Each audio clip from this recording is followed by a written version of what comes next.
How's it going tonight, guys and gal? All right, how you doing? Doing good. Hopefully, everybody out there is surviving and weathering all this BS. Yeah, and we are live, by the way. So, hello, welcome to this week unloaded. Tonight we have with us Mystic Guns. How are you tonight, ma'am? I'm doing well. How are you? Not too bad. And next we had Jason Stewart come in. How are you tonight?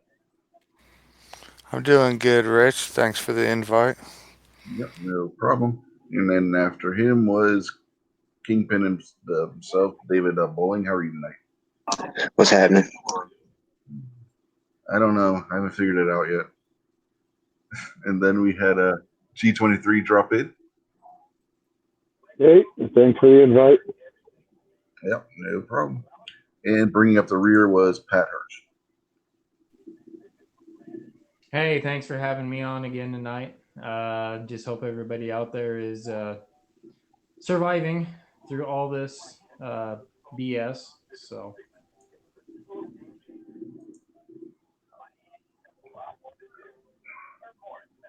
And I think we're all trying to get through this best we can at this point, you know. So, Kingpin, you posted a link in the internal chat. You want to tell us about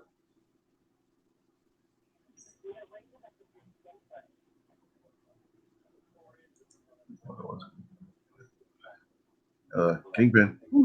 That's his way of saying no. He doesn't want to talk about. I'm working on it. He's working on it.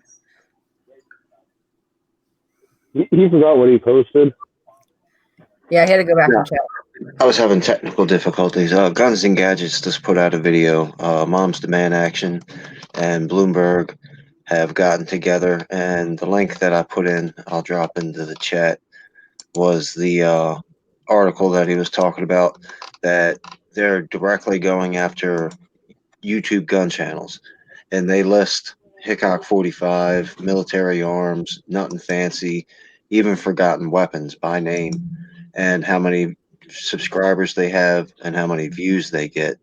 So, just pretty interesting to go read this little article, and you can see. I don't even know if it's going to fit. It might not fit.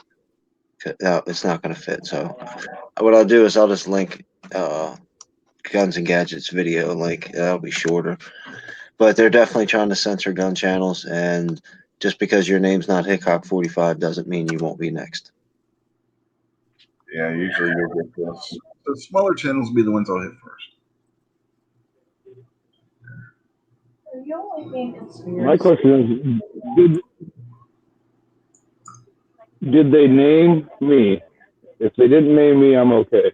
No, joking. We don't need any gun channels taken out. I just say if they go after them, we just need to keep adding new ones. You know, show them that they're not going to silence us all.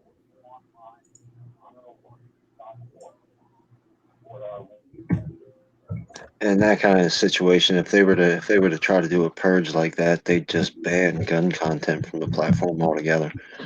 Now they've been trying to do that for how long now? Well, they've been trying to do it, but when they want it done, they're gonna fall under the same, just like everybody else who claims to be, pro First Amendment. They're a private company and they can do what they want. Yeah, well, enjoy some censorship. What is the main? What's the reasoning that Bloomberg has for this?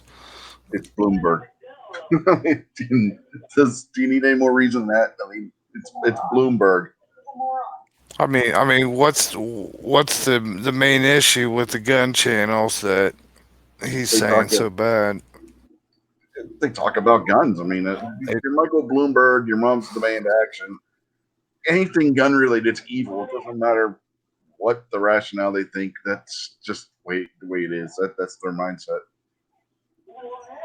You know, The actual reasoning that they put behind it is kind of like what they go after the NRA for misinformation and a campaign to sell guns. But the biggest thing is they also say that they're subverting the anti-gun people's message out there and perverting it. So basically, what they say we're doing is what they do.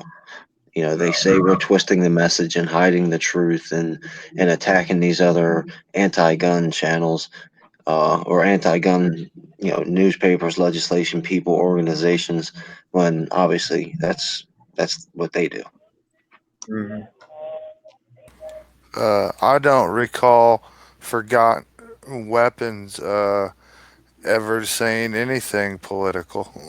Yeah, not on that channel anyway. If anything, it comes out on InRange TV, not Forgotten Weapons. Forgotten Weapons is purely educational. Well, one of the things that they're freaking out about, and they name right in the article, is there's like, I'm just gonna make up a number, 30 million viewers by the top 11 channels that they listed, and then with those 30 million subscribers, they get 600 billion views or 6 billion views. It's in the billions of views, and they're seeing influence right there and a lack of, because they got the numbers for their stuff too.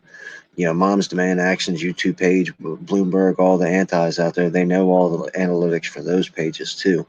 And they see that the pro gun stuff is getting billions of views and theirs are not. And that's a way for them to change messaging, is get rid of the messengers. Yeah, that's always the way it's been.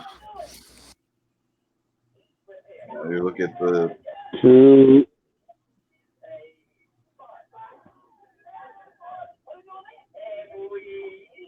if you want to control the narrative, you got to cut off your opposition. So to be able to put out an anti-gun message, you have to get rid of the pro-gunners. Even though we're not really attacking them, we're just saying that they're infringing on our rights that are constitutional. what's the first thing you want to do if you want to institute a tyranny? Get rid of the media that disagrees with you and control the media that remains. History is a clear indicator of that.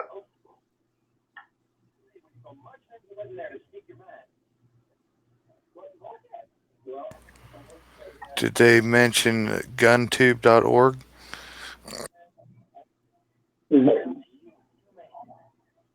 I doubt they know that even exists. If they did, and they knew he was just, little old Night Strike, they'd probably try to squash him quick.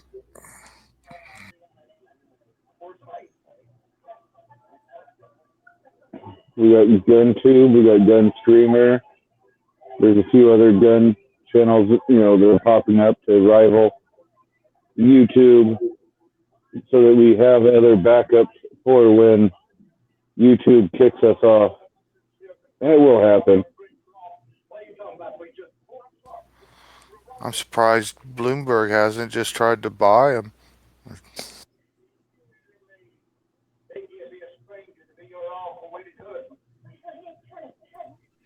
This kind of reminds me of when Saddam came into power. Anybody that didn't agree with him pretty much got taken out behind the woodshed and shot. Well, that was going on before Saddam came into power in Iraq. Saddam was just the latest in a long line of essentially Nazis. If you look at the history of the Ba'ath Party, which Saddam was a member of, that was the Arabian Nazi Party. That's also the party, by the way, that what's his face over there in Syria belongs to.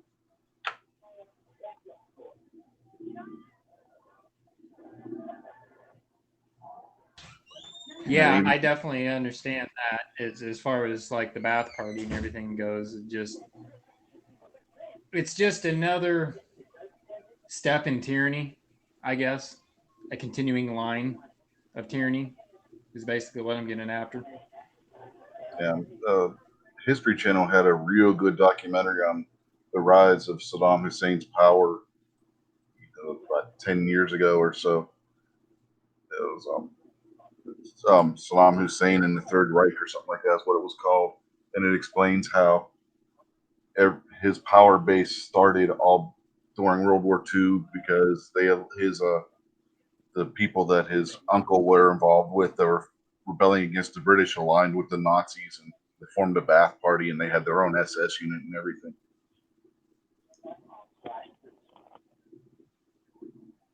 So if you find that somewhere, I mean, it was really interesting to watch, see how the Nazi Party is basically still alive. If you look at the Ba'ath Party that was in Iraq and is still in Syria. Yeah, I remember seeing that a long time ago, but man, it's been forever, seems like. But no, that's, yeah, you're 100% on the money there. Yeah, I mean, Saddam's uncle pretty much and his buddies pretty much groomed Saddam Hussein to take over when they were put out the pasture, you know.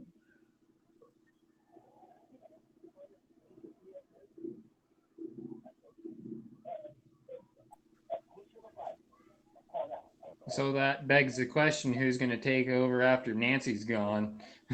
Who's she grooming? I don't think she's grooming anyone. Elizabeth Warren.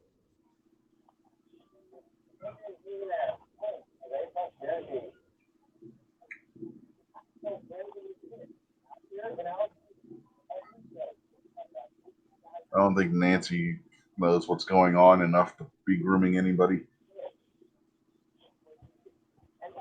She's too drunk, you know. Stay drunk all the time. She's drunk and senile. Biden at least is only senile. Nancy drunk and senile. Well, she's got that alcohol-related dementia going on. I agree with that. And she heard Nancy Pelosi heard coronavirus, and she's like, "Oh my God, they're putting viruses in my beer."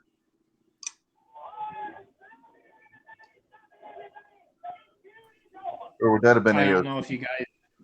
Oh, go ahead, Rich. Oh no, I was done. I don't know if you guys have saw that little documentary on the district that she actually runs out there in California, about all the everybody, you know, basically crapping in the streets and needles and everything, and basically liberals and Republicans going in there and trying to help out. I don't know if anybody's ever seen that. I wish I could remember the name of it. It's out there on YouTube. But man, the district that she is running out there, wow. Yeah, it is a mess. Yeah, the guy that they gave a hard time because he went and cleaned up Baltimore, or tried helping clean up that one neighborhood in Baltimore. He's done that in the same thing in San Francisco, and they gave him a bunch of grief because he tried doing it in San Francisco too. It's like, Jesus Christ. Long-haired guy. Yeah.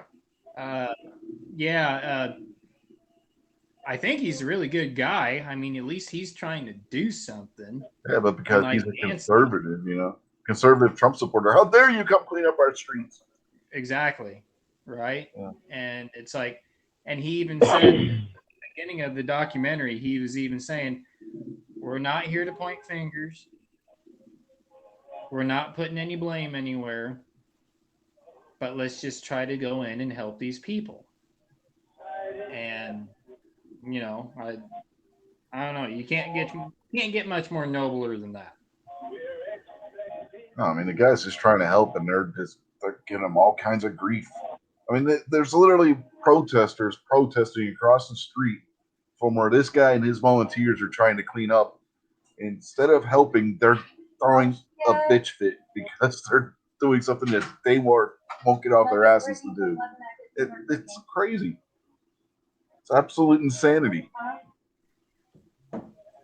Yeah, and I'm sorry if I'm a little extra vocal tonight, but I'm a little more extra PO'd tonight. So it's just all the stuff that the Democrats tried to slip in on the $2 trillion bill on. I mean, come on. They were trying to put airplane emissions Yeah. in there. You know, about 3/4 of the stuff they got wiped out of there from Democrats. But some Yeah, of it, everything that was in the Green New Deal, they were trying to put into that in the House bill. Jesus. And give yeah. everybody $3,000. Yeah, like we could afford that. She also tried to sneak in billions of dollars to pay for abortions. Yeah, and defund border security too, and ICE.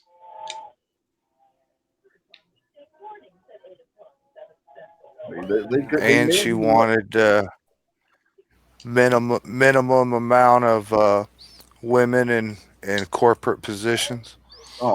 There was a complete and total diversity thing in there that would have, corporations would have had were going to be forced to have so many people of color in executive positions or else, and you better consider having a black CEO or I mean, it was crazy.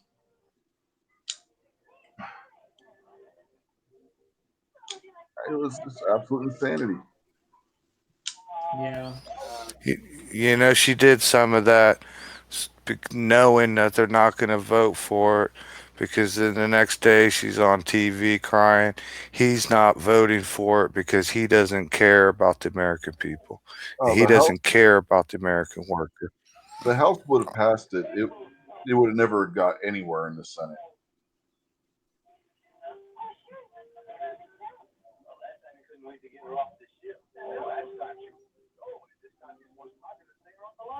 Yeah. And then they had that bill that was bipartisan.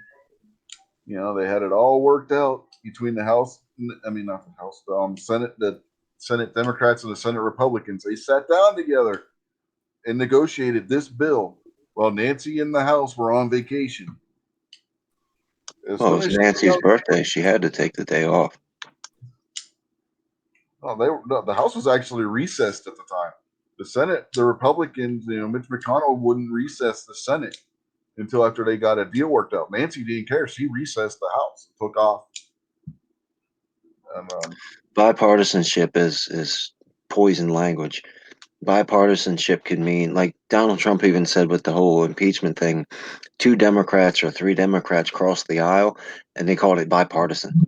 no, this actually was. They had it to where it was going to be unanimous vote. They already knew that I'm in aware the of Senate it that. was going to be unanimous vote. Like the bill they finally passed was a unanimous vote in the Senate. I'm And aware of that. I'm talking about regular life. Like, just because you yeah, hear bipartisan, that means 1 or 2 no, people yeah, cross the aisle. this one actually was, as far as the Senate was concerned, an actual real bipartisan negotiation and everything. And then Nancy comes flying in off her vacation on her broom. No, you're not. You can't pass that. And Andrew Cuomo up in New York, don't pass that. Don't pass that. No. So what did the Senate Democrats do? All of them decide instead they're all going to vote no, and then complain that the Republicans did this all by themselves. Meanwhile, it had been in the news all day on just about every media outlet about how the Republicans and the Democrats came together to get that bill worked out. And then they're going to turn around and say, no, it was just all the Republicans. Do they really think the American people are that damn stupid as a whole? I know there are people that are that damn stupid, but I mean, in general, do they think everybody in this country is that damn stupid?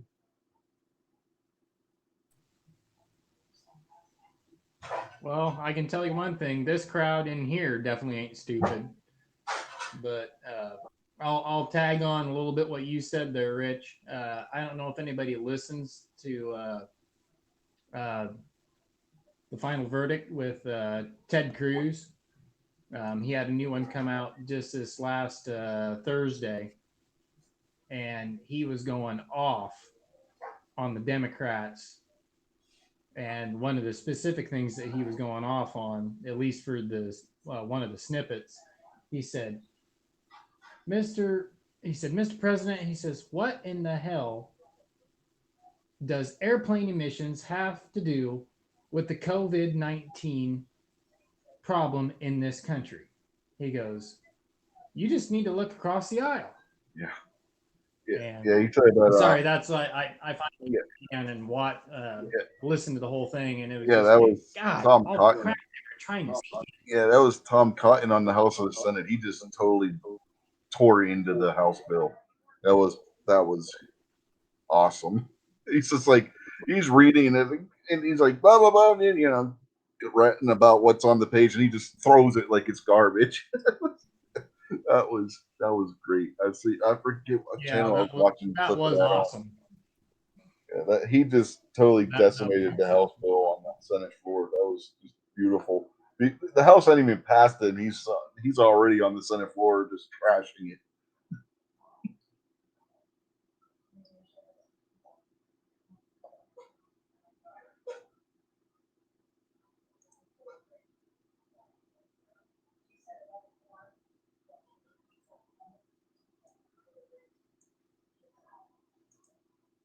Anybody else got any comments on any of this stuff? Did any of you guys see Madonna's video? No. Don't pay attention to her. No, must have skipped that one.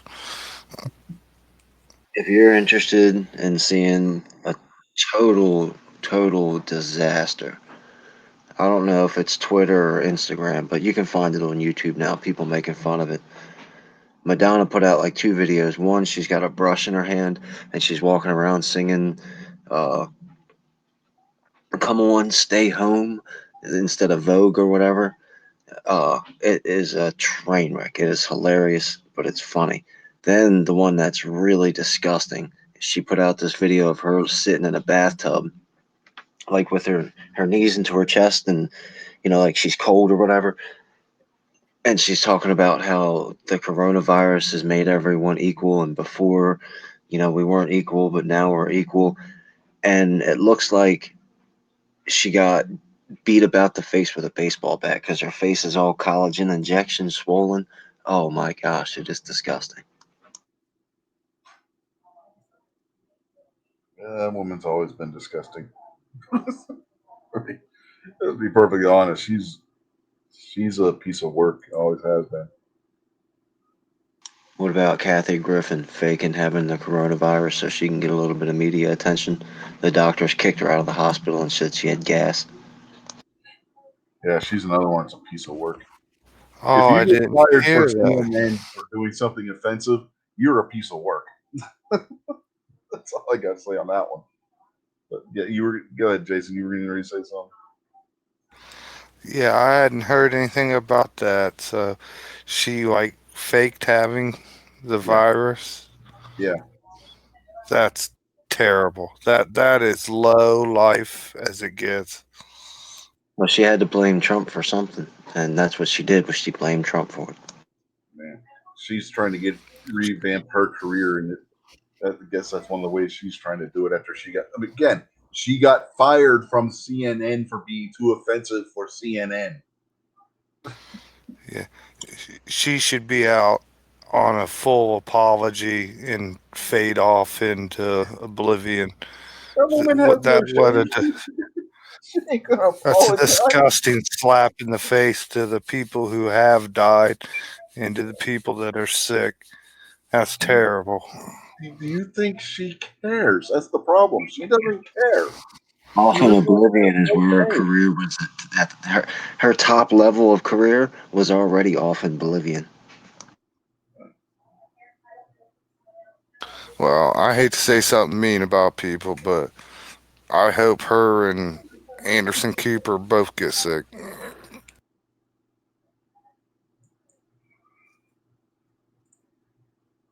And you can throw Don Lemon in there too. He's another idiot.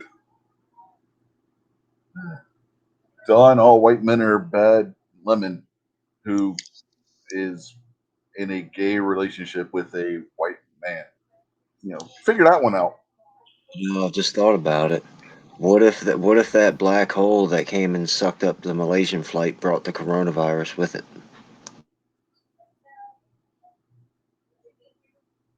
I thought you were going to say, what if that black hole that sucked up that Malaysian flight was Don Lemon's ass, but we're not going to go there.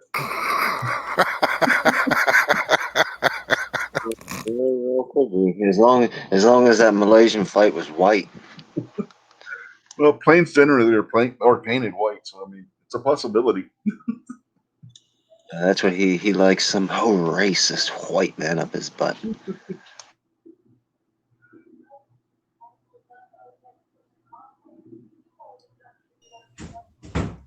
Okay, that was a good one. I got a laugh. I finally got a laugh in today. Thank you, Kingpin. My pleasure. Yeah, that had me laughing too, man. That brightened up my day a little bit.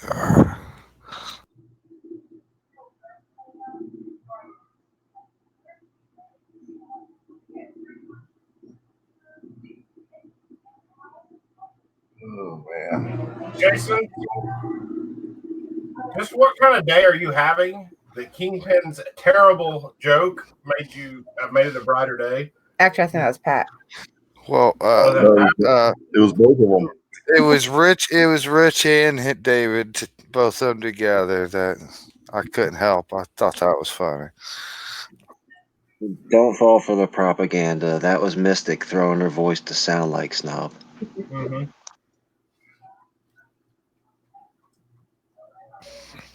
That was too Snob must- insulting to even try. What were you shooting today, Snob? A SIG P220 and a Mossberg 22 mag bolt action rifle.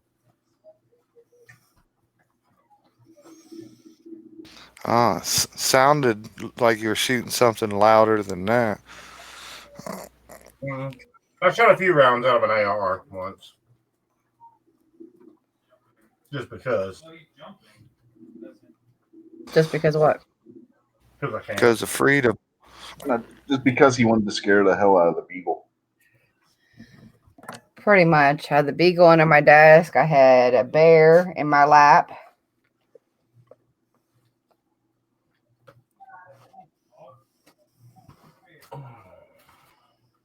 Apparently, Steven is confused about something, but that's not unusual. He's always confused. I think he was trying to ask what we were laughing about and what we got a chuckle out of today, finally. All right. You never know, Seven. Yeah, you never know with him. He's Okay, the reason fair why enough. we have the 5-minute rule.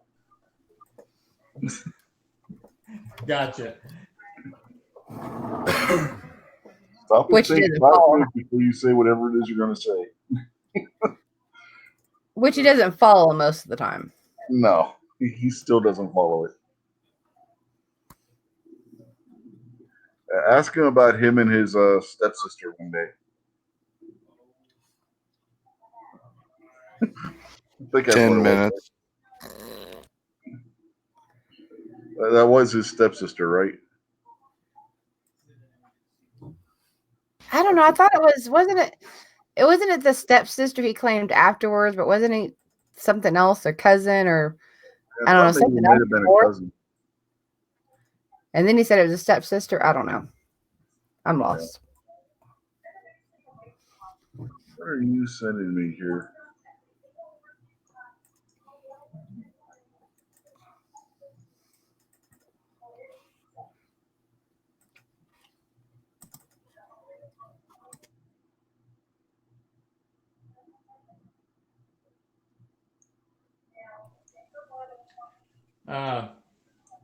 I don't know if anybody heard, and I don't know if anybody's How in country fans in here, but the coronavirus latest victim is Joe Diffie.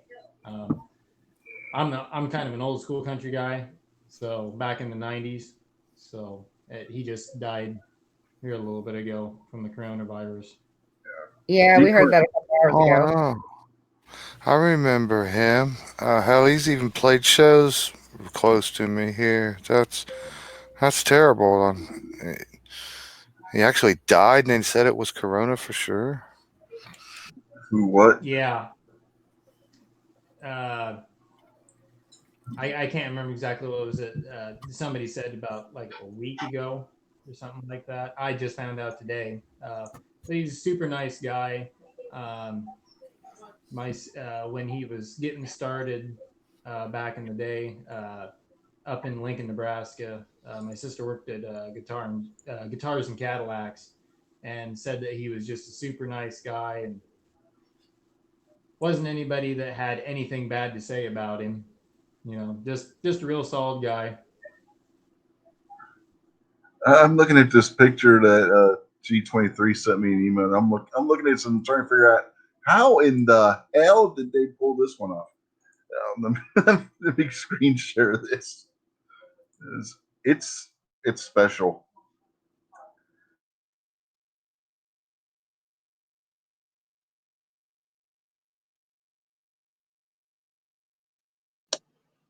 We're just having connectivity issues.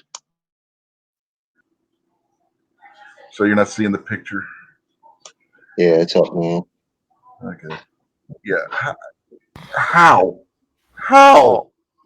Oh, I used to work there, man. That happens all the time. Yeah, those beams are hollow inside. Yeah. I mean, I'd like to find out how big of a headache the driver had when he slammed into that, because that's no joke of a crash right there. yeah. That's what happens when you're going too fast and you stomp the gas pedal when you should have stomped the brake. Yeah, pretty much. So, gee, did you talk to Squib after this happened to him, or what? Yeah.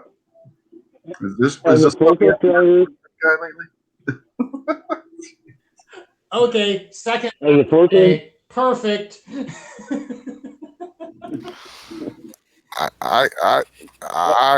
I feel bad for the worker because I don't know. A couple weeks ago, I did the same thing to a garage door of my truck. So things happen.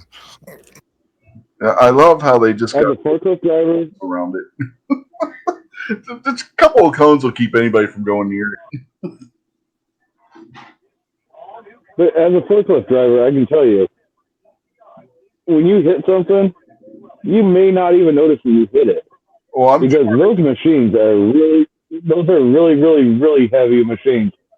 And I watched a guy who hit a concrete pole, and he shared that concrete pole right off, and like barely even knew that he hit it. So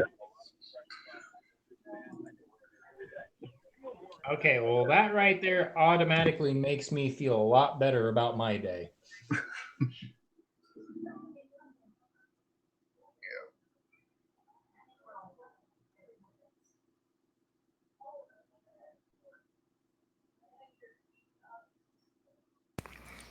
I'm mainly concerned that there wasn't any sanitizer next to that skid. Okay, third lap today. I'm feeling really good now.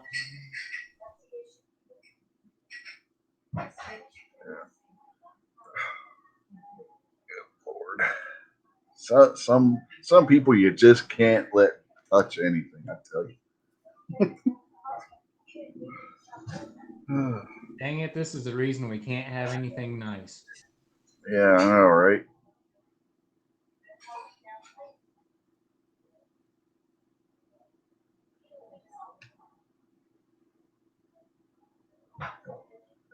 That's what I was thinking too. 7. Oh yeah, those little cones will definitely prevent any accidents.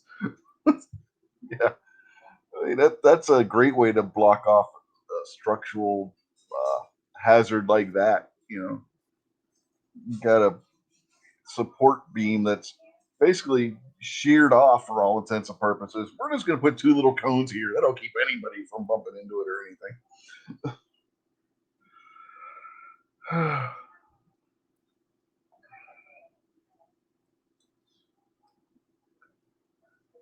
You think they left the blade there just because they were afraid of maybe we don't want to touch that because it might all come down if we do, kind of situation. Like they didn't want to play building Jenga here. Yeah, it's I would have. I mean, it's not that hard to detach a fork from a forklift. I would have left it there until you get somebody in there that can do some structural engineering and maybe weld some supports to the side so that you could remove that fork. Yeah. Well, that's my point. I mean, you think that's why they left it? They're worried about the building collapsing if they pull it out. Yeah. I mean, it was more of a rhetorical question, but you know. I wonder if that was a warehouse for toilet paper. Maybe they were just so busy that he lost control.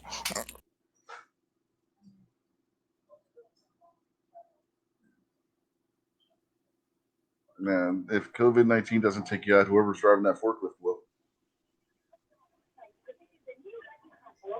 I worked at a manufacturing facility, and the same forklift driver ran over 3 people at different times. Not like the same day, nothing. He hit 3 different people. Yeah. My uncle got his back all messed up because he got hit by a guy driving a forklift. And the place where he was working. So, I mean, it happens. So a forklift traveling at 10 miles an hour is the equivalent of a car traveling at 60 miles an hour. So a forklift is going to hit you with 6 times the force of a car. Speaking of that, Seven out there says his wife challenged one of those big yellow concrete poles in the parking garage. Nearly 3,000 damage to her Altima. Yeah, that'll do it. Yeah, I crinkled up a garage door a little while back there. I got out, and I was kind of in a hurry to get the door unlocked, and I got out and left my truck in reverse That's instead of park.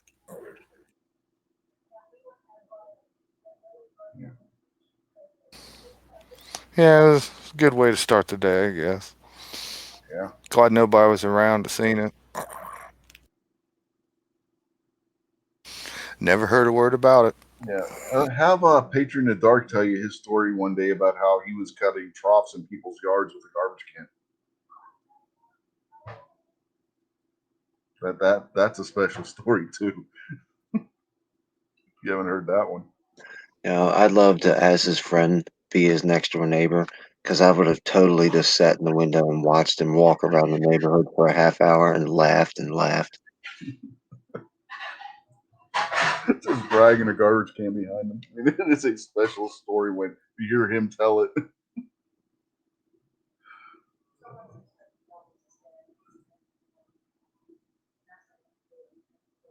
And then being the blind guy that's up working on his roof.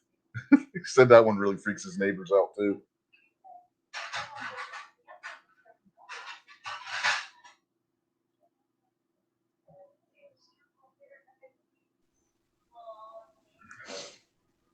Hey, if you don't mind, Rich, do you mind if I throw a little suggestion out here?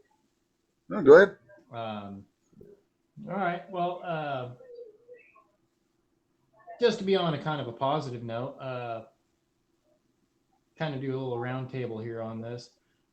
What is the most fun you've ever had shooting as a kid, or when you first started shooting, or just name off the most fun you've ever had shooting a gun? It doesn't matter what gun or anything. Just the most fun you had with a group of people, or just out by yourself, or anything.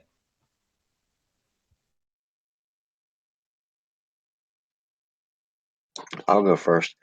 My friend had a Tech 9 and a Uzi. Well, technically, my friend's older brother had a Tech 9 and a Uzi, and he shouldn't have went out of town and left us in charge of the house. So we took them out, and that's the first time I ever fired a full auto. I didn't know anything about it, so I just pulled the trigger, and it was amazing. And once we got used to it, we wasted an easy 500-600 rounds of his ammo. He was so angry when he got home. Okay. Well, I was going to say we could start with Pat, but then Kingpin jumped in. But go ahead, Pat. What would be yours? I'd probably have to say I didn't have anything to do with anything full auto or anything. Although that Kingpin, that's pretty cool. The most fun I ever had, my grandpa had a double barrel shotgun, 20 gauge, and a pump action 12. And this was about 2 or 3 years before he died, and he was still in pretty good health at that point in time. And he brought him down to me and my brother, and he goes, "Okay, here's 2 shotguns. You guys pick. Don't fight over it." He said, "Just pick out the ones you want." And my brother got the double barrel 20, and I got the pump action 12. And we went out and hunted rabbits and stuff with him. And he was 72, 73 at that point in time. And we went out and we had a blast. And he made sure that we got used to him before we went out, you know. And he goes, "Yeah, we can put some rounds through it." We did, and went out there and went and got some rabbits and stuff, and just had a good time. It was one of those great times with my grandpa. So yeah, it was a good time.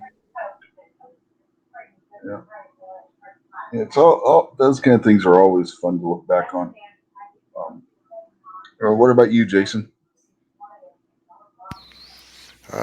I had a really good time one day at the range last year just because I had the entire place to myself and I took up all the bays and I just covered everywhere with targets. And I had targets, 10 yards, 25 yards in between, and I could just move around a little bit. And instead of just, one target or one board of targets right in front of me, I could take different shots from all over the place. And it was a good day that my shots were landing. So I was like really excited because I usually don't do that great beyond 10 yards. 25 yards sometimes is like a mile for me. And just when I'm getting good hits or headshots, 25 yards, and then maybe the next shot's only 10 yards away and I can jump back and forth. It was just a good time for me to be able to move around and go sideways and take on different targets at once without a bunch of people in my way. That was a pretty good time. Yeah, sounds like it. I mean, you get the whole place to yourself. Why not play around and have fun with it, Yeah, if you stand in the middle, I was able to take shots at angles, you know what I mean, sideways, which like made the distance a little farther out. So I had fun. I ran through some magazines. Yeah, we've been joined by the gun-toting pacifist while we've been talking. How are you, sir? Hey, what's up, Rich? Thanks for the invite. I appreciate it. What's going on, guys? Yeah, not too much. We're talking right now. We're talking about. I don't know if you heard what happened before you jumped in that Pat brought up. What was your most favorite time shooting? The most fun that you've had while shooting. So I guess we'll let you go since you just jumped in. All right. The club I'm a member at, we can shoot forward of the line. It's a very relaxed club. You can shoot forward of the line as long as nobody else is there. You can draw from the holster. You can do pretty much anything that an adult is allowed to do. So that's pretty fun when you're there by yourself. Sometimes if I'm off from work, I'll go there and there's absolutely nobody there on a weekday, so I get to do whatever I want. And this one particular day, there was another guy there, and he had a fully automatic MP5, like the old German original ones, and he had it suppressed as well. And so we ended up loading up our stuff to leave for the day at the same time. And I just mentioned to him, I'm like, "Hey, is that a MP5?" And he's like, "Yeah, you want to shoot it?" And I was like, "Yeah." So he's like, "Have at it." Full auto. It was a blast. Yeah. Is that an MP5? You want to shoot it? That's a dumb question. Yeah. I was like, at least let me give you some ammo. And he's like, I'm not putting MagTech through this.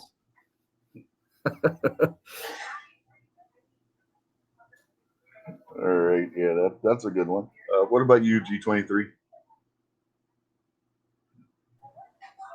Well, I had a carload of people. I had a Mazda 808 station wagon. We were cruising up in the hills. We had a couple 22s and some pistols. And as we're driving down the dirt road, one of my buddies was like, "Hey, we should just like start shooting the guns out the window."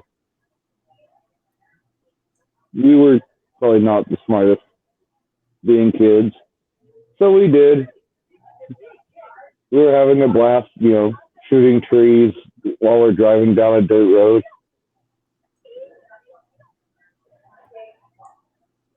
Yeah. Kids will be kids, I guess, Let's see. I guess it's my turn now, isn't it? And where'd Mystic go, by the way? She's not here. I guess she dropped out. Maybe they're having internet issues or something. I don't know. But let's see. My grandfather, he belonged to a gun club where he had a couple of full autos. He belonged to a gun club for full auto collectors. So I went with him to one of the events, and they had an MG42 there. Oh, yeah. Do I have to say any more? Nope. I was like 15 years old with an MG42 in my hand. Yeah. That was fun. That's I've said this before, and people look at me like I'm nuts, but I've shot so many full autos that I find full auto to be boring anymore. But you give me some place where there's an MG42 and I'm there. That is probably the most fun firearm I have ever had in my hands in my life. If you ever get a chance to fire an MG42, do not turn it down.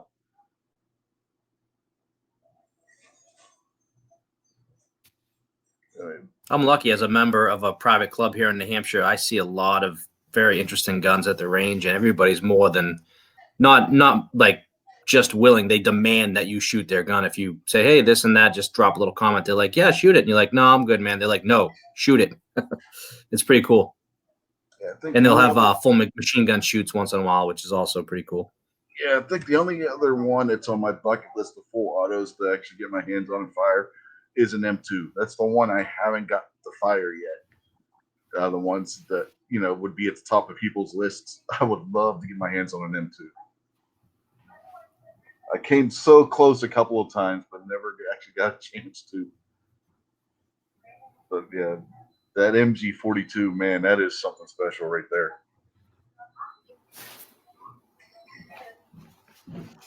And there's a challenge that comes with firing an MG42, by the way. Pull the trigger and fire off one round. I've never met anybody able to do it. That thing's rate of fire is so high, it's crazy. It's like 1,200 rounds a minute.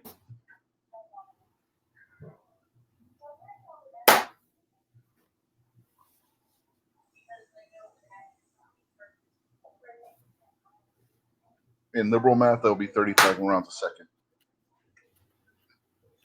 But man, that thing is fast.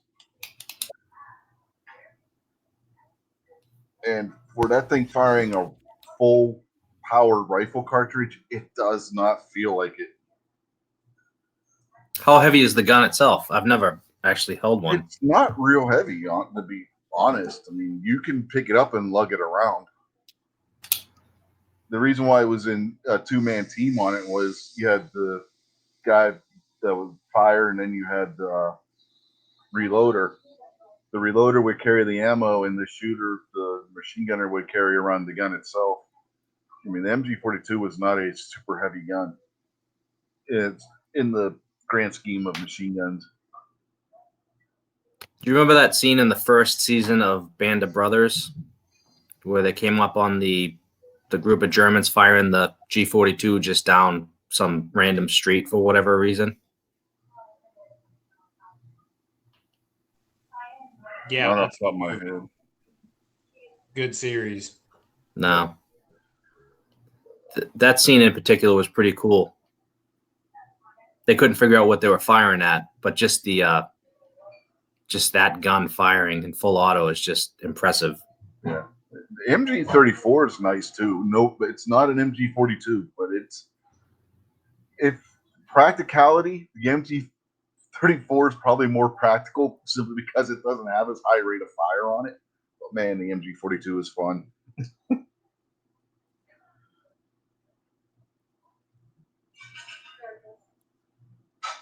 Imagine you're charging a beach at Normandy, and all of a sudden you have a bunch of MG42s open up on you. It's no wonder guys were getting torn apart left and right by machine gun fire from those things. I mean, those things that would be devastating to have to try and running into the sights of those things and get through it. Yeah, no, thank you. Hey, stupid question. On those MG42s, did those have the quick change barrels? Yes, they did. Yep. Okay, was that did they originally come out with that? The on the MG42. first series? The MG42 had it from the beginning. Yes, that was one of the big. So the MG43 was just an upgrade. The MG42 and the MG43 are different. The 42 was the replacement for the 34, but they had to keep the 34 in service because they didn't have enough of the 42s. So you still saw the 34s being in service, especially like their tanks and stuff. A lot of the tanks had 34s in them.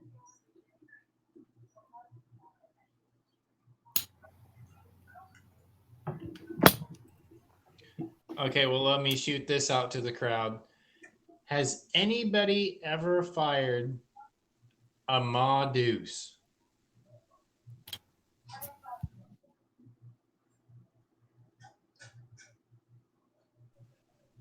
And please tell me, because damn, that looks like an awesome gun. I've never fired one, but I've been in the vicinity of one being fired. There is no mistaking that when it goes off. You know what it is. Yeah, that's like the gun. That's like the 30 millimeter Avenger cannon on the Warthog. When that thing lets loose, you know what it is.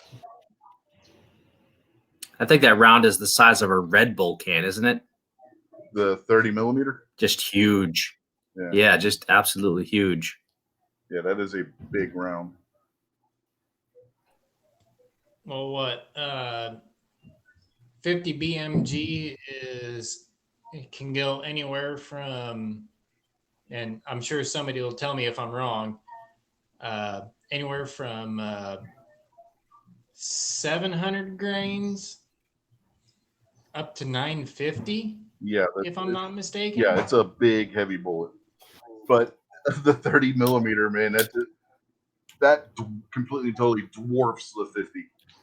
It really does. I mean, it's night and day, man. A 20 millimeter, have you ever seen a 20 millimeter round next to a 50? The 20 millimeter makes a 50 look like a goddamn 380 round. Oh, yikes. The size difference between them is that insane. Are you talking about the 20 millimeter that they were shooting out of the old Messerschmitts and stuff? And I'm talking about the 20 millimeter that you can fire out of a sniper rifle. No, well, I was thinking of the 20 millimeter cannons that they were shooting out of the Messerschmitts. Well, it is a cannon like round. The 6.6. Yeah. Yeah, the 20 millimeter is a cannon round. That's what I'm talking about. Yeah, but there are sniper rifles that fire that round. Yikes! What the hell? Okay, well, enlighten me, Rich. What was that out of then?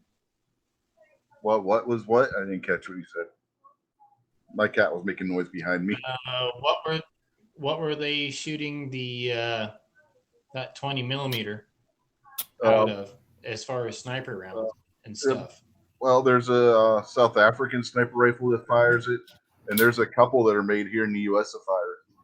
The South African one was made for as an anti-material rifle to take out like satellite installations and stuff.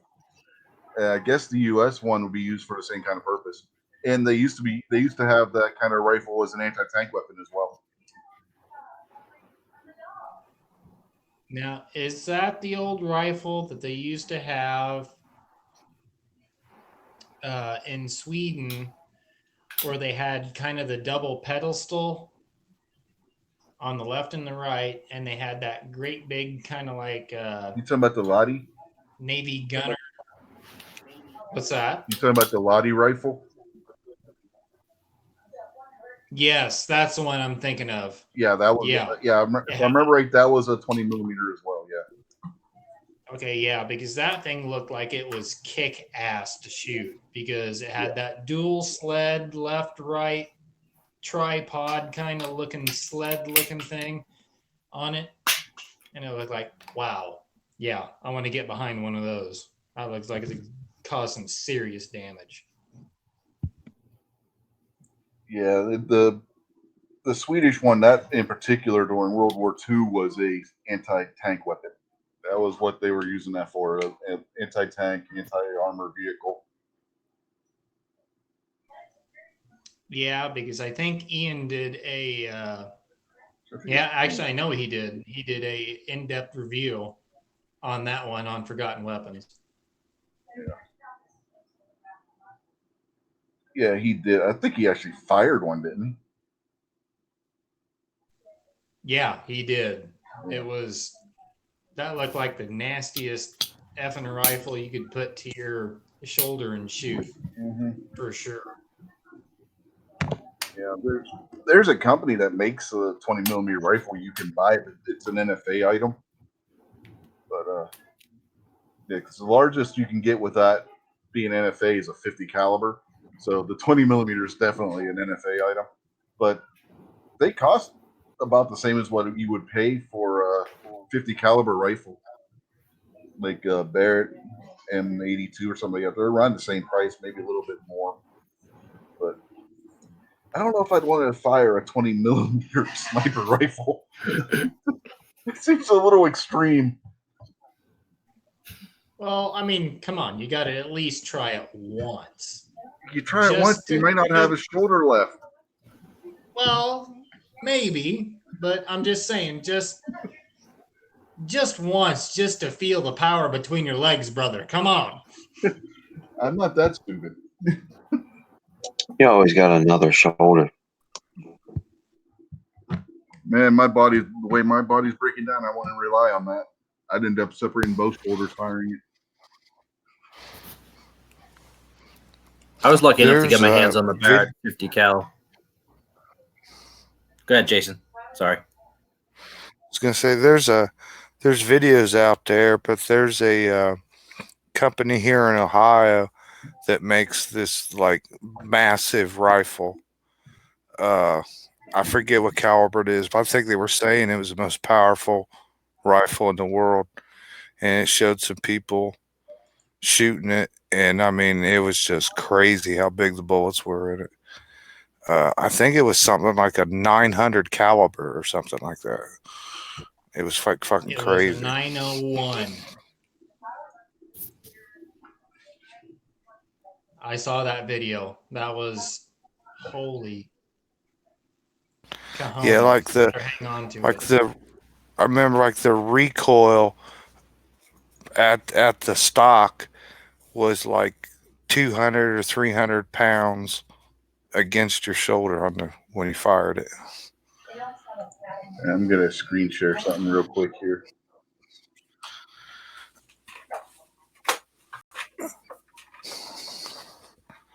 Okay, you guys seeing this? Yep, there you go. Yeah, you can buy one of these things. That is a 20 millimeter mag-fed sniper rifle.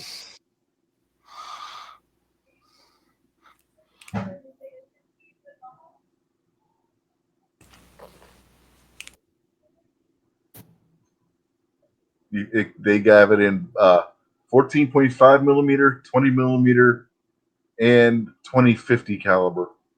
Do they have it in a compact size for Which home is- defense?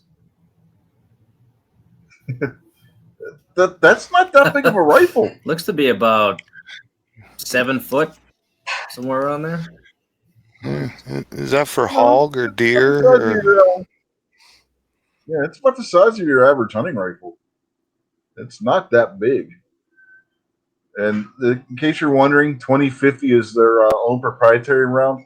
It's a 20 millimeter shell casing with a 50 caliber bullet in it. So that thing must be coming out of that muzzle screaming. Oh yeah, remember the Johnny Dangerously, the 88 Magnum that'll shoot through Yep. schools. This actually Oh, will yeah. shoot through a school. Knock down this It- fucking wall, knock down that fucking wall. It says it's only good for 5,000 yards. Yeah, 5,000 yard maximum range. That's a few miles. That's what I start out on my 22 long. I mean, that's warming up range. Uh, And I was talking pistol, not rifle. and there's the standard rifle. Okay, you got a standard 20 millimeter rifle right here. There's that one at the top. So you get the idea of the difference. This is the top one in 50, and this is the 20 millimeter. Okay, well, I see That this is it. rifle coming into its own. If you want to hunt elk or moose from 2 miles away, Yep. from mountaintop to mountaintop, excellent round. You'll still blow that moose or elk to pieces. There won't be anything left. Probably not, but Remember, yeah, this thing is made to destroy concrete bunkers with satellite dishes on top. I did see a Small. video of a guy hunting. I saw a video of a guy hunting whitetail with a 50 cal, and the shot he took, it dropped the deer. But then when he was inspecting the deer, there was no impact. He didn't hit the deer, but the eyes were sucked out of it. So just the pure force of that 50 cal round passing that deer's head sucked the eyeballs out of it and killed it instantly. So I can imagine what this rifle would do. You want to see Wow. what's even crazier about this rifle? yikes! You can suppress it. What? Can you imagine how long it'll take you to get the tax stamp for that? Yeah, it's definitely going to be a 2-stamp affair. Okay, well, if you put this, And by the way, if you want a training round, they're $10 each. My God. okay, so if you want to put a suppressor on this thing, and a training round is $10, how much is the suppressor gonna weigh out on the end of that thing? It's gonna be like a 3-man. It's gonna be like at least a 2-man team Look, to lug this thing, especially if you're yeah, going. you up a see the mountain. picture? Well, can you see the picture of the suppressed rifle here in the video? No, I'm not seeing it right. That's a big suppressor. Yeah, the suppressor's like, maybe 2 feet long. Yeah, it's a big suppressor, and it's as big around as what the barrel is. Wow. I don't know if you guys can see that picture.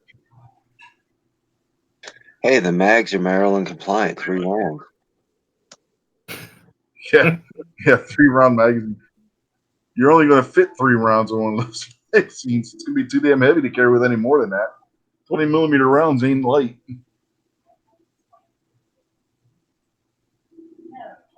Wow.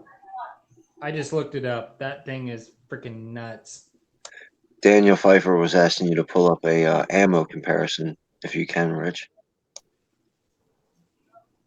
Yeah, I think. Well, there's one of the rounds. Okay, there's a 20 millimeter round. There's a 50. That give you a good size comparison?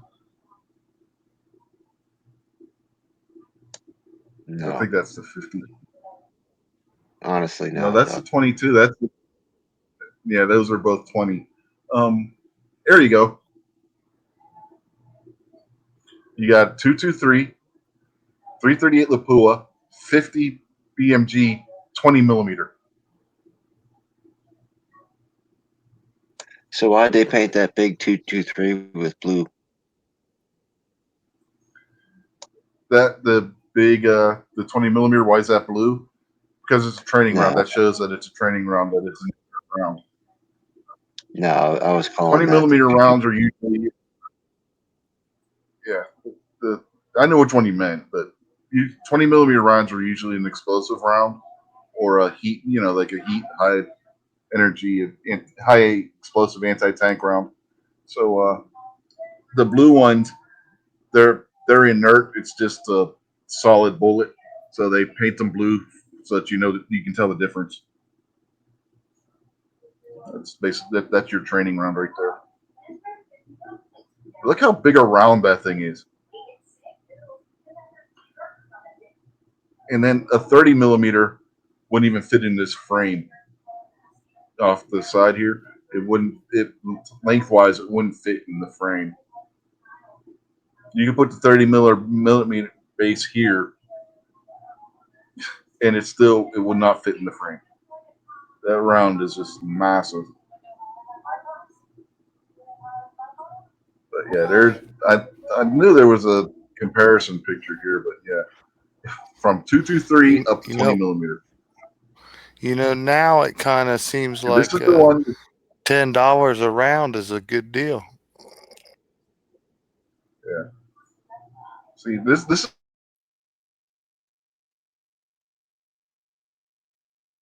Rich is having connectivity issues.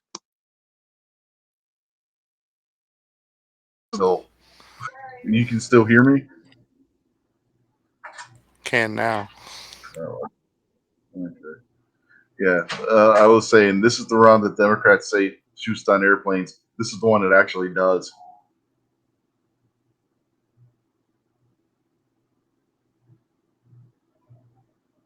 So, yep.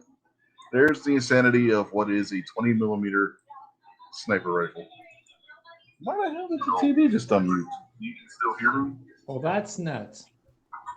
Yeah. What the hell?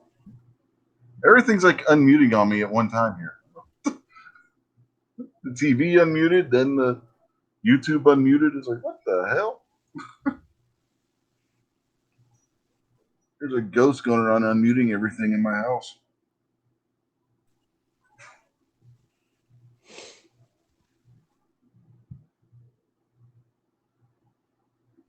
Oh.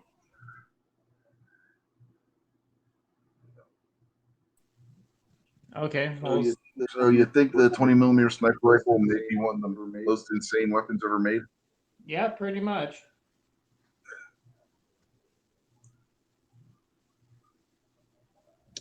Daniel Pfeiffer just said, I didn't realize they were training rounds. So real ammo needs ATF destructive device paperwork, or are they even obtainable without proper FFL license?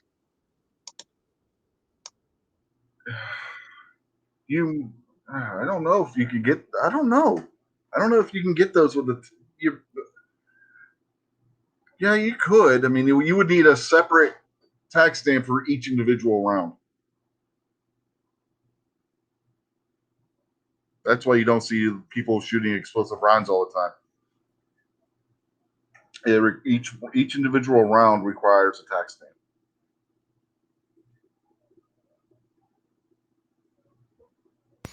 That sounds like of pure course, you need the tax infringement. stamp for the rifle.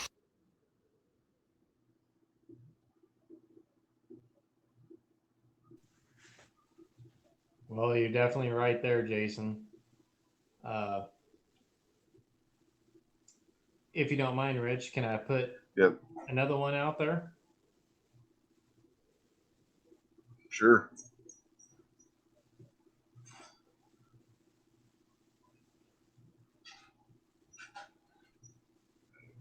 We've done whole shows where all we did was answer Kingpin's questions. So if you got something,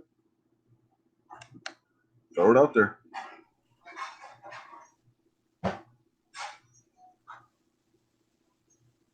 Sorry, I glitched there for a second. What did you say, Rich? I said we've had whole shows where all we did was answer Kingpin's questions. So if you got something, throw it out there. Okay, well, I'll throw something out here. Okay. If you want to shoot it or you have shot it, what is your favorite big bore round over 30 caliber? 30 caliber and above.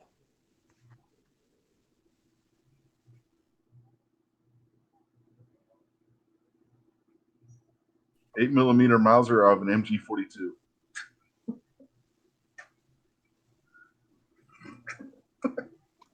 I like the 338 Lapua and 458 SOCOM.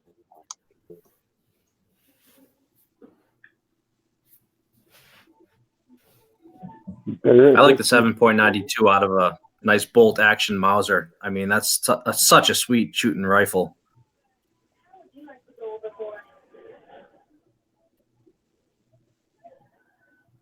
Yeah, it's a nice round altogether. I mean, it's amazing there aren't more rifles that have ever been chambered in that have been available, because the 8 millimeter Mauser round really is a nice round.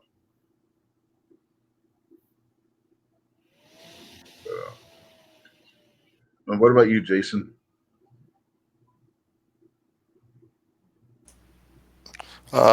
Biggest thing I've shot is just my Mosin.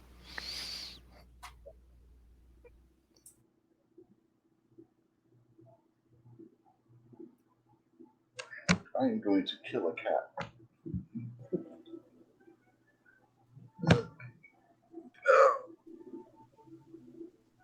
G23? 50 BMG and a 417.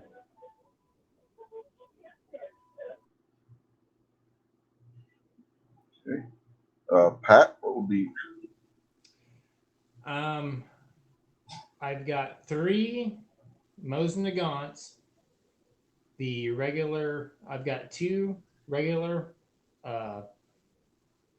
long barrels, and then I've got a Chinese variant short barrel, and that one I dropped in in glass bedded on a Monte Carlo stock, and that thing will drive tacks out to 300 yards.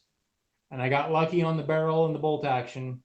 It hadn't even been shot, and I got lucky. Barrel, everything was perfect on it. And the next one was a 50 BMG Grizzly, and boy howdy, out to a mile, a minute a milk jug, splashing targets. Good Lord, that was fun. Just an absolute blast to shoot. I didn't catch if you said, was that Mosin carbine a Russian or a Chinese? That was a Chinese unshot, still in the box. And I dropped it into a Monte Carlo stock, glass bedded it. I tried to do everything that I could to accurize it. And 300 yards, shall drive tacks. I love that gun. That's my current deer rifle right now. And anything you point at under 300 yards, it'll drop it.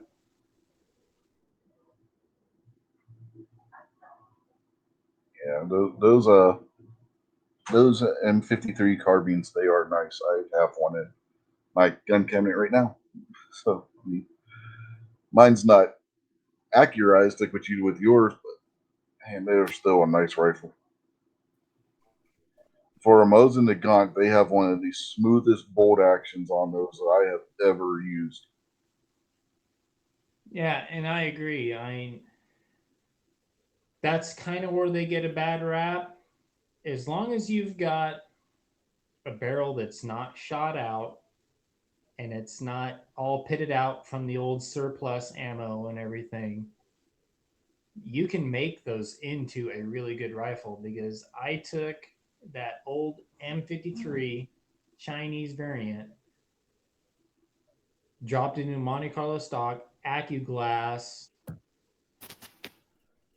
and it's been a really damn good rifle ever since. I mean, I've never fired any surplus ammo through it, none of the corrosive stuff, and the rifling on it looks impeccable. And all I did when I got it out of the box was I completely deep cleaned the Cosmoline, everything out of it, and just put good Rem oil back through it, and just sanded a couple little points here and there where it was just hanging up just a little bit, and especially on the pin spring. If you can take the pin spring and just do a light sand around it just to soften it up just a little bit, or take a coil out of the pin spring on it, it makes it a way better gun.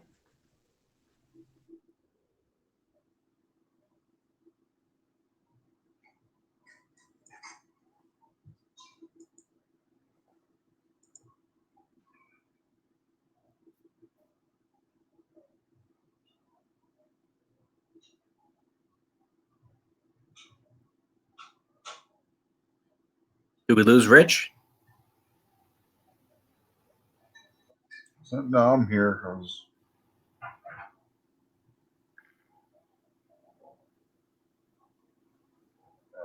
You guys hear me?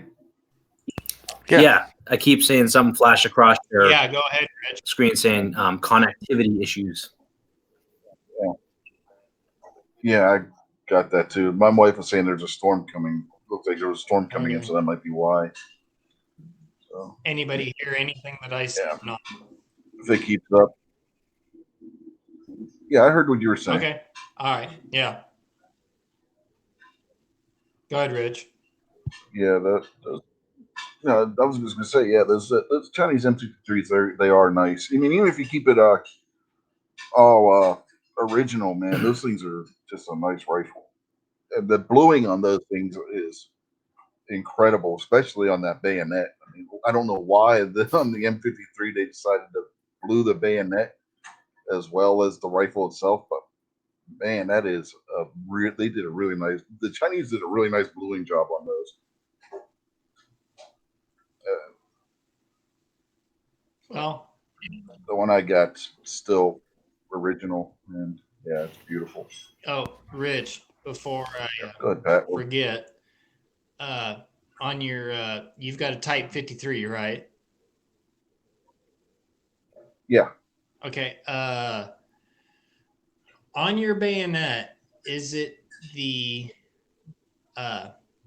4-star out on the end of the bayonet, or is it the 3-star? And what I mean is it, does it have the triangular lug, or does it have the 4+ lug? I've never actually looked. To be honest with you, I couldn't tell you right now. Well, But it's yeah. What were you gonna say? Well, I was just gonna say, because if you had the triangular lug, which is just the 3 points of contact on it, versus the 4-point,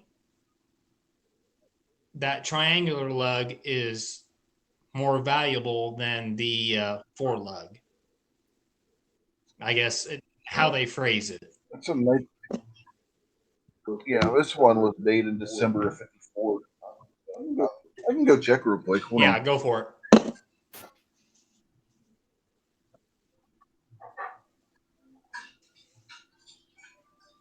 We just want to see it, so show it.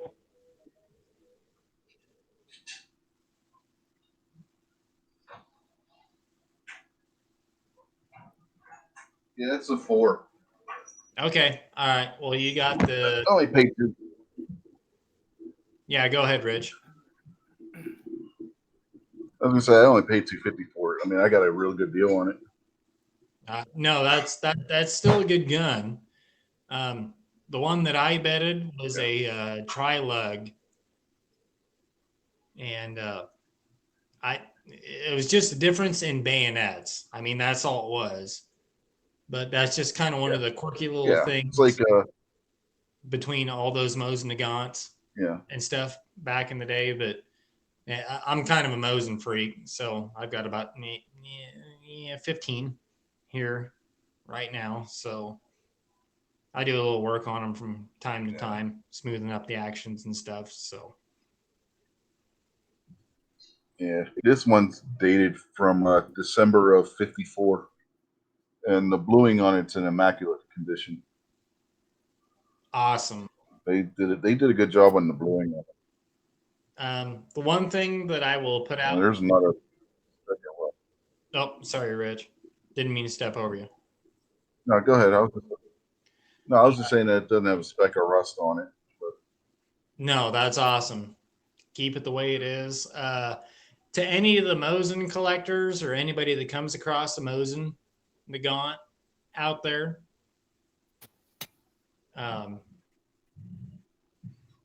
any of the stocks or anything, if you got a numbers matching stock, and I mean everything, bolt carrier, magazine, everything to the barrel, especially if they've got this, they had some distributed in the Korean War and the Vietnam War. If you've got any of those that have the soldiers' names carved into the stocks, it doesn't matter if you can back it up or not, as long as there is a name and stuff carved into the stock, that's automatically worth a little more. Do not destroy the stock. Keep it original. Just leave it how it is. Because I've got one, a Chinese M53 variant, and it's got Mika Kodra on the side of it. And I got lucky. I could trace this one back. And I got this one from Bud's Gun Shop back when the Mosins were really rolling in. And that one's worth a little bit of money because I could actually trace the lineage back to this guy. So that one sits up on the shelf. And it's awesome. I mean, it's all beat up. It's jungle wood. It looks like a piece of crap. But it is, I can trace it back. So if anybody's got anything with a name carved in the stock or anything like that, just some extra stuff into it, and anybody can do any little bit of a trace back onto it. Yeah, it's awesome. That's cool.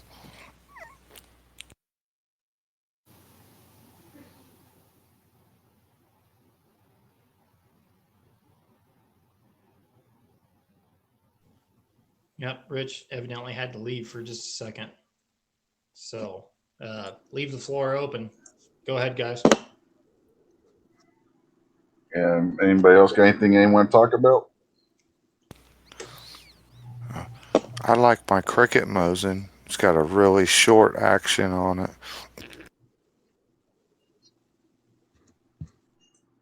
Yeah, that 22 of yours. Yeah, it's got a really heavy trigger on it, though. Do you know when they're going to be releasing the next in that series, or have they not told that you guys that pre-ordered them know yet? I have not heard, and I was just thinking about it myself. I'm sure maybe this Corona stuff probably slowed things down, but I got mine. They started shipping at the end of the fourth quarter, so probably won't hear anything till summer about what it's going to be. I'm hoping it's like a Springfield or something. They even told you.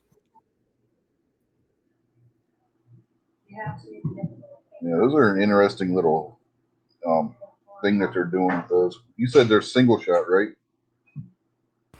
Yeah, they're single shot cricket action, but I mean it.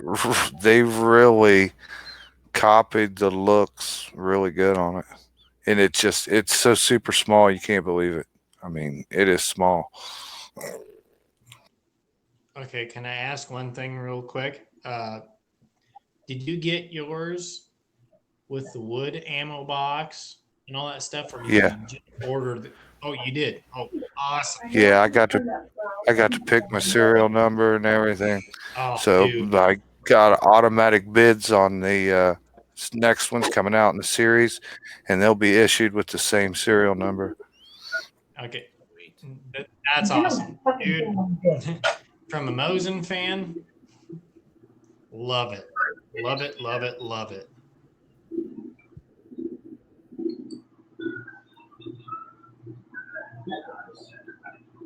I have to order a new sling for it though. When I went to put the sling on it, the snaps that they used on their little leather straps, they weren't. The snaps were bigger than the slot that they put in the rifle, and I could not work the little leather strap through it at all. And I was trying to push it through with a pocket knife or something, and I broke one of the snaps off of it.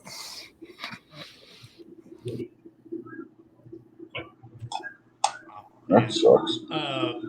Did you get yours through Keystone by any chance? Yeah, I asked my dealer to get me one, and he had to have a Cricket dealer come there and check out his shop and everything. And Cricket said he could have 3 of them. Okay, well, I'd been hearing a little bit of trouble through there, but you know, it was kind of hearsay. But I had 2 other guys get exactly where you got yours from, and they said they hadn't had any problems with it. So I was like, okay, well, I'll just take it as that, and I got to shoot one, and it was like, this is just a mini Mosin, and just absolutely loved it. I mean, it shot great, good little gun. I shot mine maybe 5 times just out in my friend's backyard. Is all I did with it. Was hitting pop cans with it.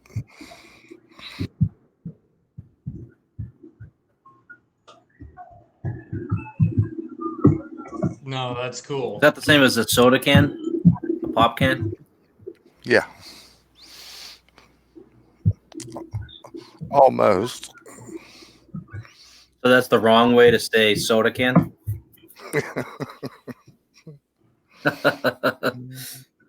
But I will tell you that little Mosin, you have as much time laughing just from looking at it and holding it. Then I mean, it was well worth just getting just for the coolness of it.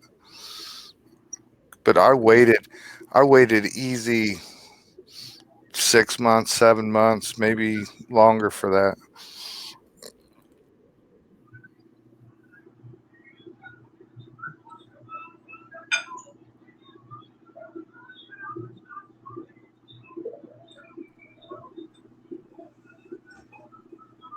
Okay, well, let me ask you, Rich. Since you've got a Mosin, what can you hit effectively out to 200 yards with a Mosin? Well, I haven't shot it yet, so I couldn't answer that. Oh, dude.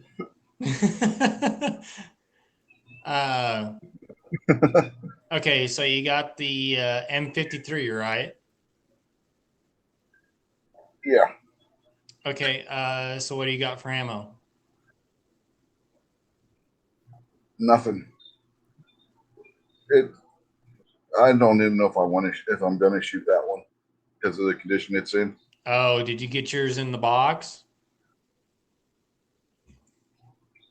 It's not in the box, but it doesn't look like it was ever shot. Ooh. Nice.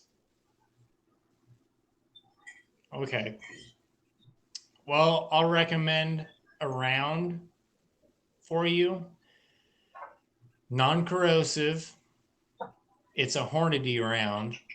It's 173 grain match from Hornady.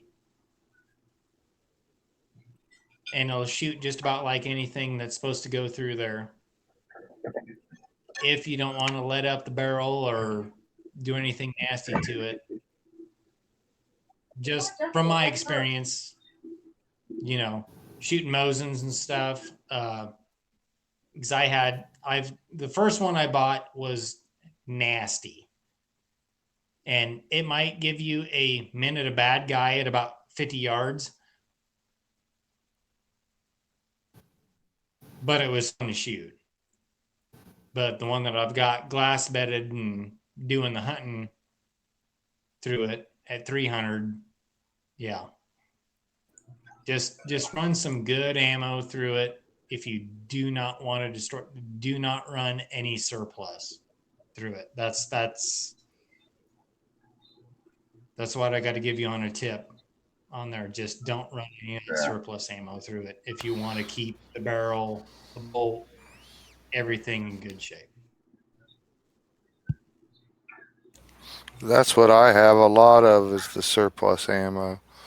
The silver with the red stripe painted on them. Oh, man. Yeah. I don't know if you guys are paying real quick. I don't know if you guys are paying attention to the YouTube chat, but we must really have Seven Wonders confused out there talking about Korea. That's in the Korean War. And Kingpin, your comment was priceless on that one. Nice.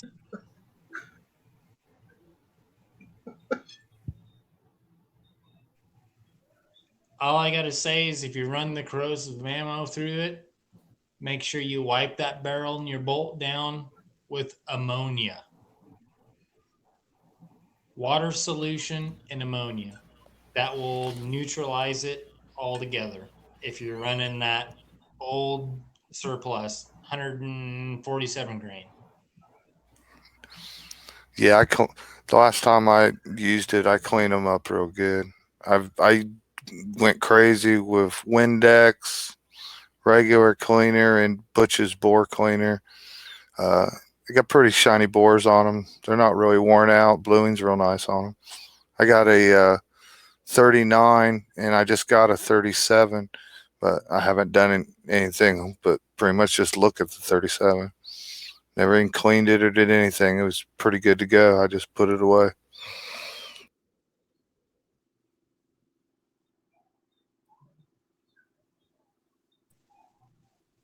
Oh, that's definitely a good one to have. Seven, have you been drinking or are you just hung over from Yankees chat?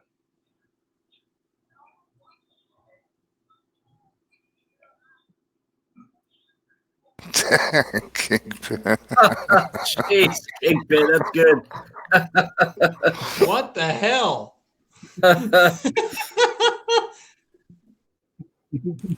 Is that Richard Maddow? I feel bad insulting that 15-year-old little boy, but I mean, come on. That sounds personal, Kingpin. Jeez. Yeah, she ranks right up there with Islam. Kingpin, we need a sidebar. I got in the chat one time on the Rachel Maddow show on YouTube, and I just made like one negative comment, and I mean the fans of hers that was on that show jumped on me. Oh man, it was crazy. I was sitting there watching. I couldn't believe how many people just went off on me. It was mad as hell. Did you get banned? Oh, they were jumping on you. No, I don't think I got banned, but I didn't called think her her. fans jumped on men. Yeah, I told them they were fake I was gonna news say and they- stuff, they- and everybody. Well done. And then when it was Yeah, over, they all I jumped- did was they say jumped it on. was fake. Damn. They jumped on because he was the first man that they saw at one of their fan conventions for Rachel Maddow. Yeah, all I did was say she was fake They were like news, and everybody jumped on me. Roger Rabbit. Oh my man! Remember Who Framed The Roger fact- Rabbit? The woman that he walks in, Jessica Rabbit, and it's like some really ugly woman. Yep, that was you, Jason. The funny thing about the term fake news is Hillary Clinton and her camp actually coined that phrase back during the Pizzagate thing. And this radio host I listened to, Chris Plant, he called it, he said that them using fake news is going to backfire on them. And I think it's quite a bit backfired on them. Yeah. Everything they've done in the last 3 years plus has backfired on them because they're full of crap.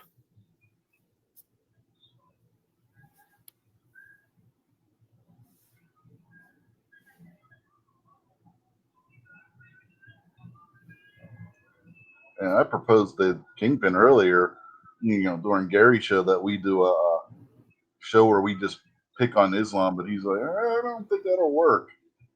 What do you guys think? Would that be a good show? Aloha Snack Bar.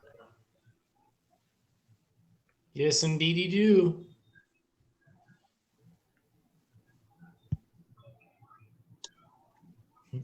Awesome by the Lakem. I still think there's not enough material out there. What are we going to talk for, 5 or 6 weeks straight? Hey, man, they're always doing something stupid. I gave you just one example this morning.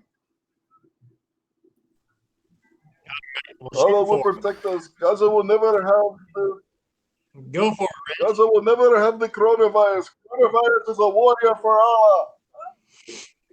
Next day, 20 people that were at that meeting tested positive for the coronavirus.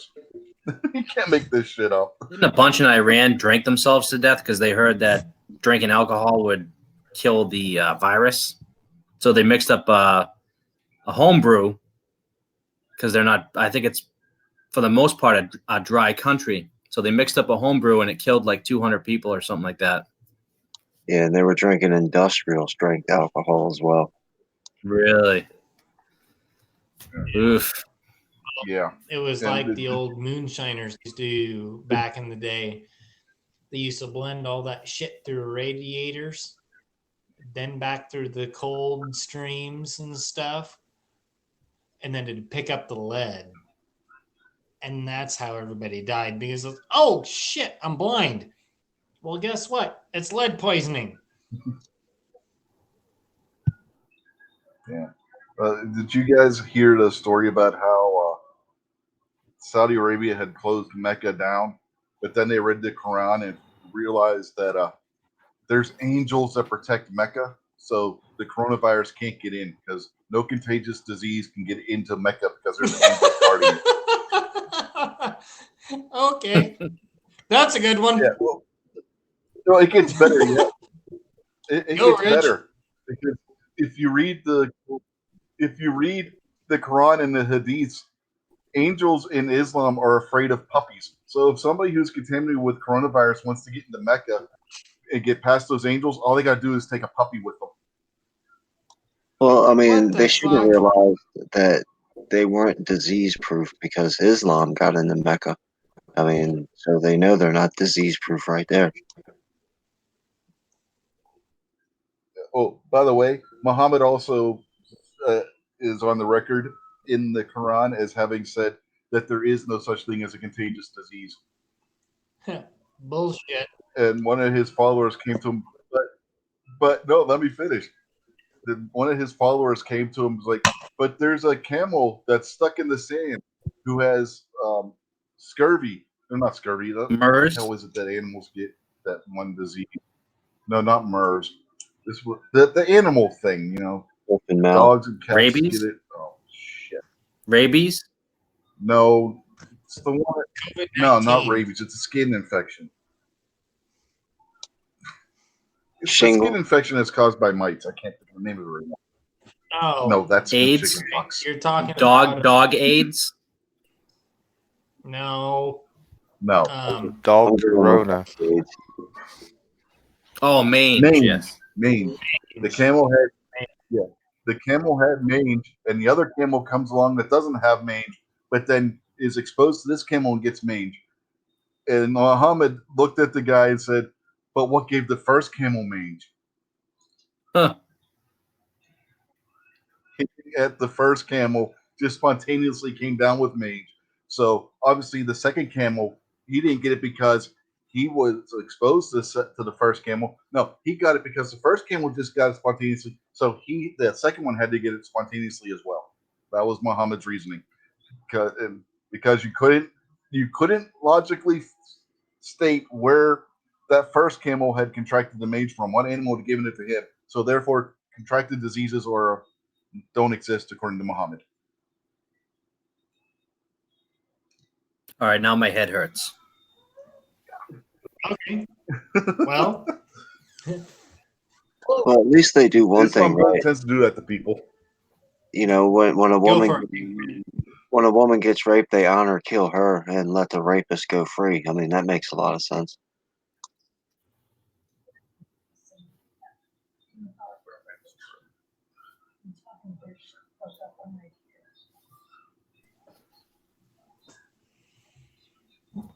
Okay. Yeah, Islam's a messed up thing. Well, here we go on another topic. Since Kingpin brought it up, and I'm not casting. There you go, baby. Anyway, can somebody please tell me if somebody can please put a good line on this? Please. I can't go into this situation. I just have to shut it off. It was going to be way too controversial. I'm just going to shut it off right here. I thought I was going to go into it, but I'm not. Sorry, Rich. Okay. He obviously has never watched this show before. Okay. I'll jump back in if y'all think you can handle it. Man, we were talking. You have never seen the Japanese food episode, obviously. No, actually, I don't think I have. I probably should go back and watch that one. Okay. How I don't know. and the way the Western world thinks versus the Quran, think about abortion or how people have sex.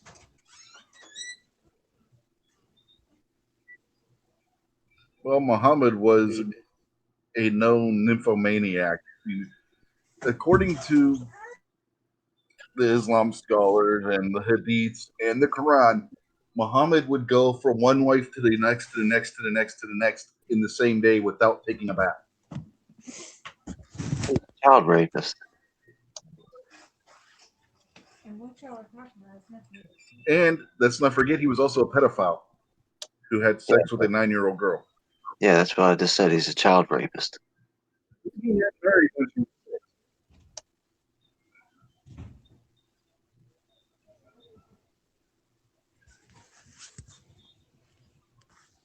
Yeah, Muhammad was a strange dude. But as for the abortion thing, I don't know if I've ever heard anybody on the Islam side of things, as far as like the religious leaders, come out and say if there's an official stance on that. But I have heard individual Muslims that were against abortion. So that's the best I can answer on that one. Okay, well, that's just I wanted to hear on all fronts, just to see what everybody thought out there, because me and my wife have different thoughts and opinions on it. So, just wanted to see.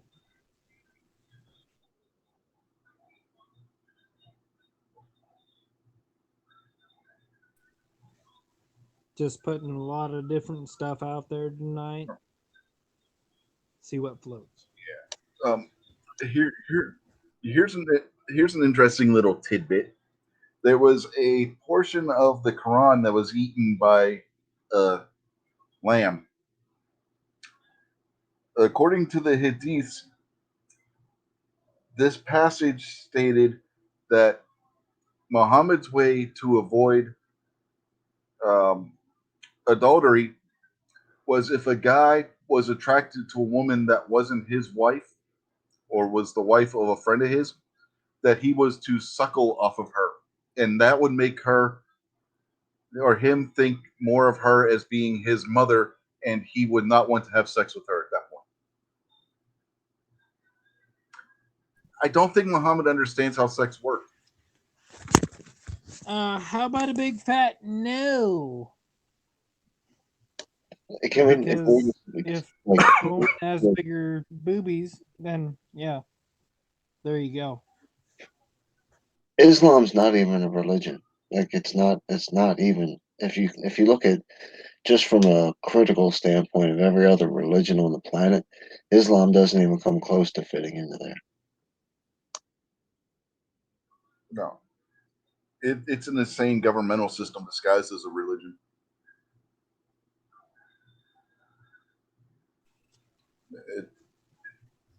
Some of the things that Muhammad came up with is absolutely insane.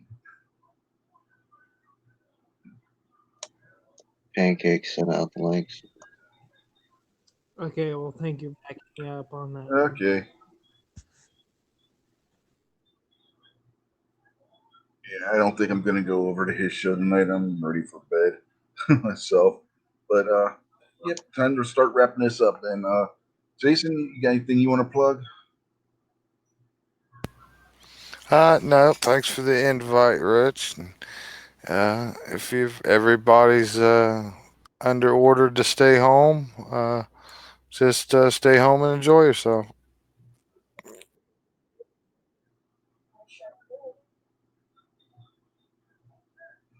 I wish I could like everybody else. I can't. What about you, Kingpin? Have a good night, everybody. Pew Pew Park is out there in the chat. Everybody go check out his channel. He's always got some cool stuff over there. You guys wrapping up already? Yeah, Midnight's sending out his links. Sorry, I had to step upstairs for a minute. That's good. Yeah, that's our cue to skidoo when he starts sending out his links. That's the way this works. What about you, Pat? Anything you want to plug real quick? Just everybody stay sharp and carry their weapons. Be safe.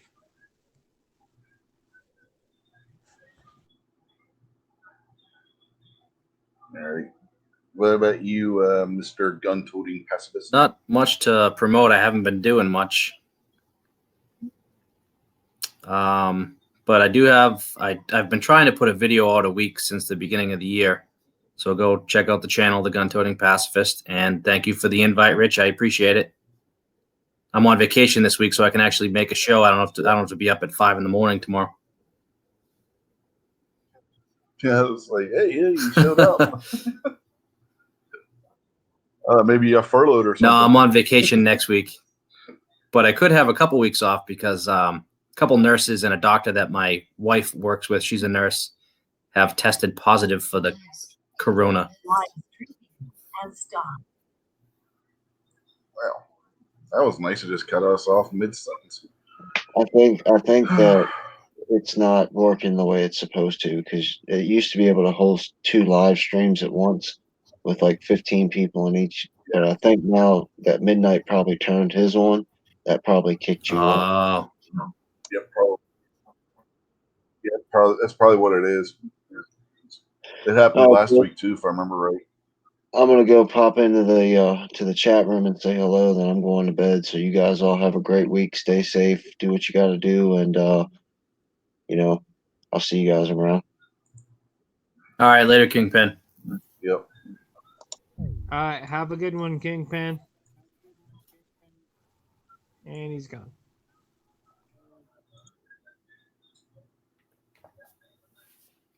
Yeah, we've been on pins and needles all day waiting for my wife's test to come back.